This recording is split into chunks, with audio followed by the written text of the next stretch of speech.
গাজীপুরের শ্রীপুরে Islamic university of টেকনোলজির পিকনিকের দোতলা বাস বিদ্যুতায়িত হয়ে 3 শিক্ষার্থীর মৃত্যু হয়েছে। শনিবার সকাল 10টার দিকে শ্রীপুর উপজেলার তেলিহাটি ইউনিয়নের উদয়খালী গ্রামে এই ঘটনা ঘটে। এই ঘটনায় আরও 10 জন শিক্ষার্থী আহত হয়েছেন।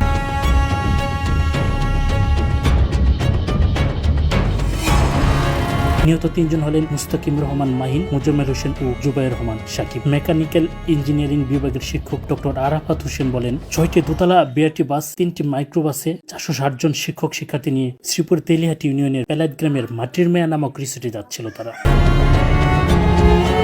সকাল 10টার দিকে উদয়খালী এলাকায় পৌঁছালে একটি বাস রাস্তার পাশে ঝুলে থাকা বৈদ্যুতিক তারে জড়ালে তাতে 6 জন শিক্ষার্থী গুরুতর আহত হন। তাদের মধ্যে মাহিন ঘটনাস্থলেই মারা যায়। আহতদের উদ্ধার করে ময়মনসিংহ মেডিকেল হাসপাতালে পাঠানো হলে সেখানে আরো 2 জনের মৃত্যু হয়।